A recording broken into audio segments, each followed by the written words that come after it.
બોટાદ જિલ્લાના ગઢડા તાલુકાના રસનાળ ગામના બ્રાહ્મણ યુવક યશ ઉપાધ્યાય અને ભાવનગરની પાટીદાર યુવતી પ્રિયા મોરડિયાએ પ્રેમ લગ્ન કર્યા બાદ સર્જાયેલા વિવાદે હવે કાયદાકીય વળાંક લીધો છે. પત્નીનો કબજો મેળવવા માટે પતિ દ્વારા કરવામાં આવેલી સર્ચ વોરંટની અરજી છતાં નિર્ધારિત સમય સુધી પત્ની કે તેના પરિવારજનો કોર્ટમાં હાજર ન રહેતા મામલો ગરમાયો હતો. જોકે ગત સાંજે યુવતી કોર્ટ સમક્ષ હાજર થઈ હતી અને અંતે હાઈ વોલ્ટેજ ડ્રામા બાદ પ્રેમનો વિજય થયો હતો. શું છે સમગ્ર વિગત, આવો વિગતવાર જોઈએ. નમસ્કાર, હું છું જયદેવસિંહ વાઘેલા અને આપ જોઈ રહ્યા છો વીઆર લાઈવ ન્યૂઝ. બોટાદ જિલ્લાના ગઢડા તાલુકાના રસનાળ ગામના યુવક યશ ઉપાધ્યાય અને ભાવનગરની યુવતી પ્રિયા મોરડિયાએ થોડા સમય પહેલા જ પ્રેમ લગ્ન કર્યા હતા. જોકે દીકરીના પ્રેમ લગ્નથી પ્રિયાનો પરિવાર નારાજ હતો. આ કારણે જ બંને પરિવાર વચ્ચે વિવાદ ઉભો થયો હતો. બ્રાહ્મણ યુવાન યશનો આક્ષેપ હતો કે સમાધાનના બહાને પ્રિયાના પરિવારજનોએ તેમને ભાવનગર બોલાવીને માર માર્યો હતો. એટલું જ નહીં, તેમની પત્ની પ્રિયાને બળજબરીપૂર્વક લઈ જઈને અપહરણ કરવામાં આવ્યું હતું. આ ઘટનાને પગલે યશે નીલમબાગ પોલીસ સ્ટેશનમાં અપહરણ અને મારપીટ અંગેની ફરિયાદ નોંધાવી હતી. આ ફરિયાદ બાદ મામલો કોર્ટ સુધી પહોંચ્યો હતો. પત્નીએ કોર્ટમાં હાજર કરવાના માટે પતિએ સર્ચ વોરંટની અરજી પણ કરી હતી. શરૂઆતમાં યુવતી કે તેના પરિવારજનો કોર્ટમાં હાજર ન થતા મામલો વધુ ગંભીર બન્યો હતો. પરંતુ ગત સાંજે પ્રિયા કોર્ટ સમક્ષ હાજર થઈ ગઈ હતી. કોર્ટમાં પત્નીએ સ્પષ્ટ રીતે પતિ સાથે રહેવાની પોતાની ઈચ્છા વ્યક્ત કરતા ન્યાયાધીશે દંપતીના હકમાં ચુકાદો આપ્યો હતો અને પોલીસ પ્રોટેક્શન સાથે બંનેને સાથે મોકલવાનો આદેશ કર્યો હતો. આમ કહીએ તો પ્રેમની જીત થઈ જાય ત્યારે શું થાય? હું અમારા કાયદાના નિયમ પ્રમાણે સત્યની જીત થઈ છે એમ કહીશ.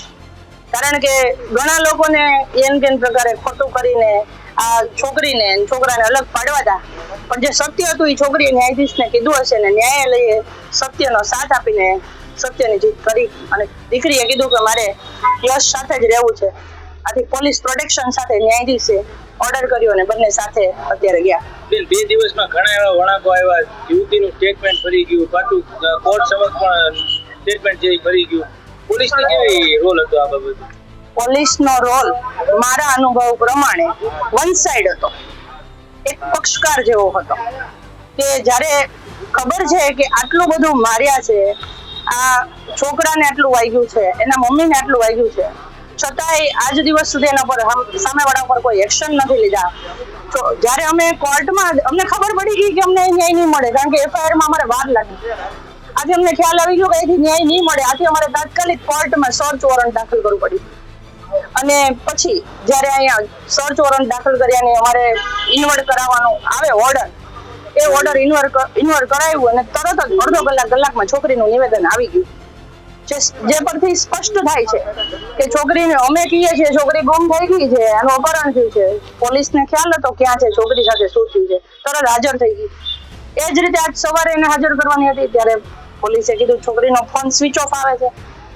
પણ અંતમાં ભલે જ્યારે લેટ તો લેટ, મોડું તો મોડું, પણ છોકરીએ સત્ય કીધું ને સત્યની જીત થઈ. બેન, છેલ્લો પ્રશ્ન, જે રીતે યશે જે ફરિયાદ આપી હતી, અપહરણની ફરિયાદ આપી હતી, કોર્ટમાંથી શું નિર્ણય આવ્યો? એમના જે દીકરીના માતા પિતાને એમના મામાની જે એમની ઉપર અપહરણની ફરિયાદ લાગુ પડશે કે કેમ? અત્યારે જે અમારો કોર્ટમાં કેસ દાખલ થયો હતો એ સર્ચ વોરંટ નહોતો, અરજદાર પતિ હતો અને એની પત્નીને ગોંધી રાખી છે. એનાથી દૂર કરવા માટે એનું અપહરણ કરીને લઈ ગયા છે. એ વિષય ઉપર છોકરીને હાજર કરવા માટેની છોકરીની ઈચ્છા પ્રમાણે છોકરીને સોંપવા પૂરતી વાત હતી. અને જે એફઆઈઆર છે મારામારીની છે ને અપહરણની છે, એ પોલીસ સ્ટેશનમાં એફઆઈઆર થઈ છે, એના ઉપર પોલીસ પગલાં લેશે. અત્યારે ન્યાયાધીશે માત્ર ન્યાય છોકરીને કોની સાથે રહેવું છે એના માટેનો કરે છે.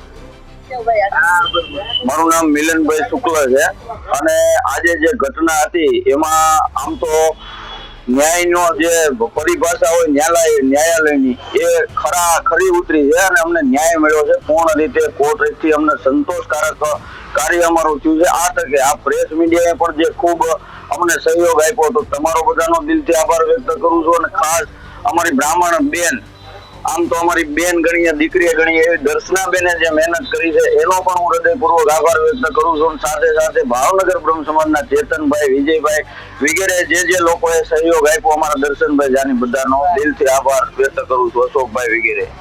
આપ આ વિષય પર શું વિચારો છો અમને નીચે કોમેન્ટ બોક્સમાં જરૂરથી જણાવજો. ત્યાં સુધી મને આપશો રજા. નમસ્કાર.